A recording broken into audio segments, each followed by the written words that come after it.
সবাইকে স্বাগত জানাচ্ছি অমর একুশে বইমেলায় আরটিভির বিশেষ আয়োজন আমা কফির আমন্ত্রণে। আমার সঙ্গে আছেন কবি আদিত্য নজরুল।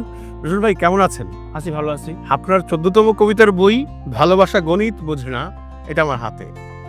এই বইটা খুবই দারুণ প্রোডাকশন, মানে খুবই সুন্দর পরিবার বের করেছে। নজরুল ভাই, এত সুন্দর বই আসলে আপনার হাতে নিয়ে কেমন লাগছে?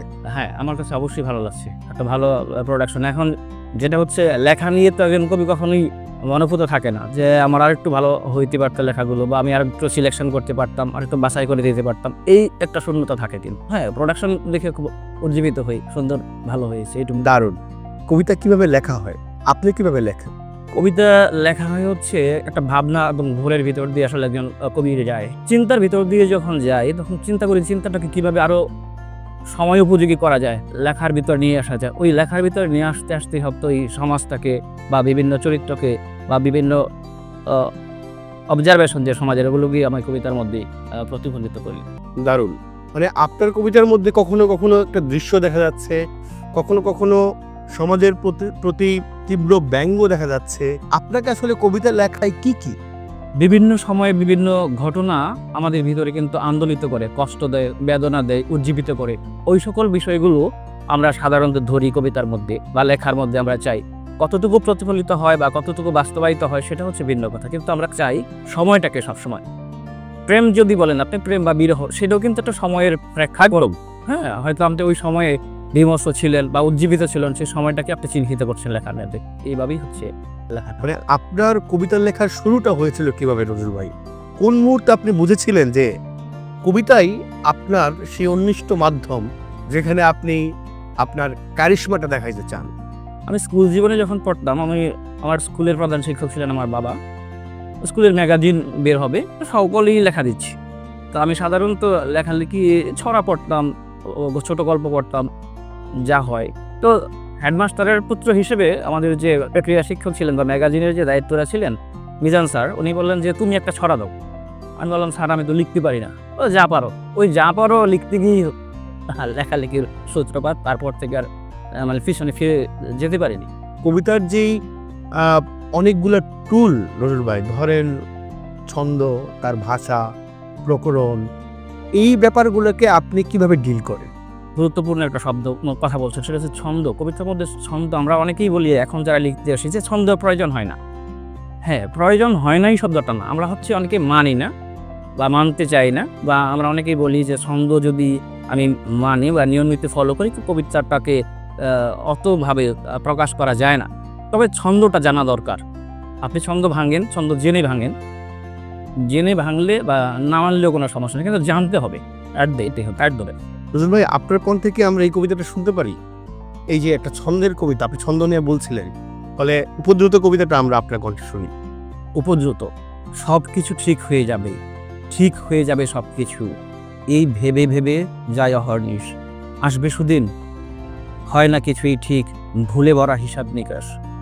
দিনে দিনে বাড়ে দেখি চক্রবৃদ্ধি হারে মতো ঋণ। শুদ্ধ কি করে ঋণ, যেমন এই বিন্দুমাত্র করি, সেই কবে দেউলিয়া হয়ে গেছে মন, শূন্য গৃহস্থালী, ভাবি সব নিরর্থক। ধরো ঠিক হলো সব, কারো ঋণ নেই কারা করি, তুমি কি আসবে ফিরে, চলো হার জিত বাজি ধরি। কবি তো একটা তাগিদ থেকে লেখেন। আপনার এই সৃজন প্রক্রিয়াটার মধ্যে এমন কোনো বিশেষ জিনিস আছে যেটা আপনাকে অন্য কবিদের থেকে আলাদা করে বলে আপনি মনে করেন? আমি মনে করি তাগিদ যেটা বলি, আমি কবিতা আসলে লিখি নিজেকে বাঁচিয়ে রাখার জন্য, নিজের সত্তাকে বাঁচিয়ে রাখার জন্য। আমি মনে করি আমি যদি কবিতা না লিখতে পারতাম তাহলে হয়তো আমি মানে সঠিকভাবে মানে ঠিকঠাক মতো চলাফেরা করতে পারতাম, মানে উন্মাদ হয়ে যেতাম আর কি। তো আমি মনে করি আমার যে স্ট্রাগল, আমার যে ব্যক্তিগত অভিজ্ঞতা, আমার যে দর্শন বা আমার যে দেখার দৃষ্টিভঙ্গি, এটা তো প্রত্যেক মানুষ থেকে প্রত্যেক মানুষের আলাদা। তো ওই আলাদা বিষয়গুলোই আমি উপস্থাপন করি, লেখার মধ্যে ধারণ করতে চাই। আপনি লেখার সময় আপনার যে অন্তর্গত দ্বন্দ্বগুলি, এটাকে আসলে কিভাবে ডিল করেন? এটা কাটাছেঁড়া, আমাদের কবিতার মতোই জীবনটা হচ্ছে রাফ খাতার মতো, কাটাছেঁড়া। প্রতি মুহূর্ত কাটাছেঁড়া করি। একটা শব্দ যখন বসাই, মনে হচ্ছে যেটা মনোভূত হয়নি, রেখে দিই, আবার চেষ্টা করি, তারপরে একটা জায়গায় পৌঁছাই, উপনীতি হয়েছে, হ্যাঁ মনে হয় এটা পারফেক্ট হয়েছে, কিন্তু শেষ পর্যন্ত আবার হয়ে ওঠে না। যদি পারফেক্ট হয়, যদি আমরা মানে গন্তব্যের শেষ রেখাটায় যদি পৌঁছে যায়, তাহলে তার কবিতার যে যাত্রাটা, সে যাত্রাটা ঠিক থাকে না। আমি মনে করি কখনোই শব্দ চয়ন বা একটা কবিতা কমপ্লিট হয়ে উঠবেন আর হবে না বলেই আমাদের যাত্রাটা নিরন্তর চলে। আপনার এই দীর্ঘ যাত্রায় সবচেয়ে বড় চ্যালেঞ্জগুলো কি ছিল বলে মনে করেন নজরুল ভাই? আমি মনে করি আমার সবচেয়ে বড় চ্যালেঞ্জ হচ্ছে নিজেকে নিজে ভাঙতে পারা এবং অতিক্রম করা। আমি প্রথম কাব্যগ্রন্থ থেকে দ্বিতীয় কাব্যগ্রন্থটা চিন্তা করেছি যে সবকিছু মিলে অন্য একটা হোক, নিজেকে অতিক্রম করার একটা প্রবণতা আছে। অনেক ধন্যবাদ আপনাকে নজরুল ভাই। আমি একটু জানতে চাই যে আমাদের কবিতার যে দলাদলি, গোষ্ঠীবদ্ধতা, এই ব্যাপারগুলো আসলে আপনাকে কোনোভাবে বঞ্চিত করেছে বলে আপনি মনে করেন?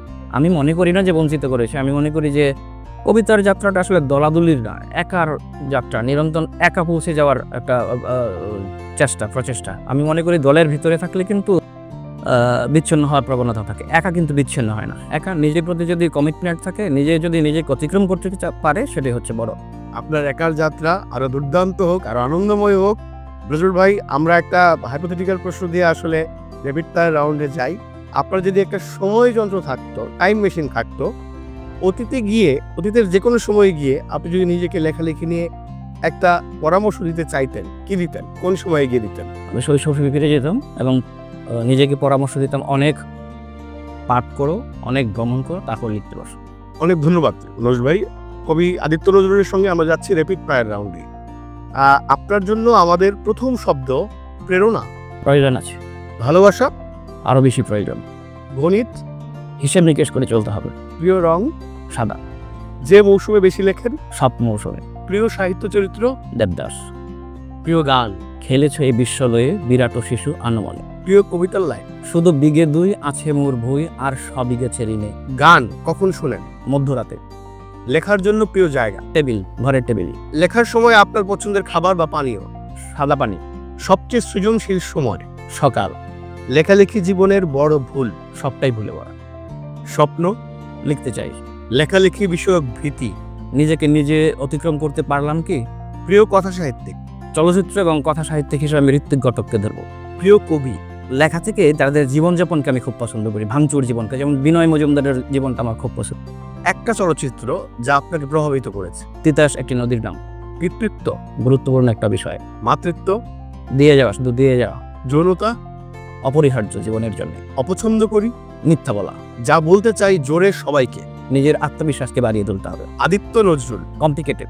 নজরুল ভাই, অনেক ধন্যবাদ আপনাকে। থ্যাংক ইউ, ধন্যবাদ RTVকে। প্রিয় দর্শক, অমর একুশে বইমেলায় RTVর বিশেষ আয়োজন আমা কবির আমন্ত্রণে আমরা কথা বলছিলাম কবি আদিত্য নজরুলের সঙ্গে। দেখা হচ্ছে অন্য কোনো একজন লেখককে সাথে নিয়ে এই আয়োজনের পরের পর্বে। সবাইকে অনেক ধন্যবাদ।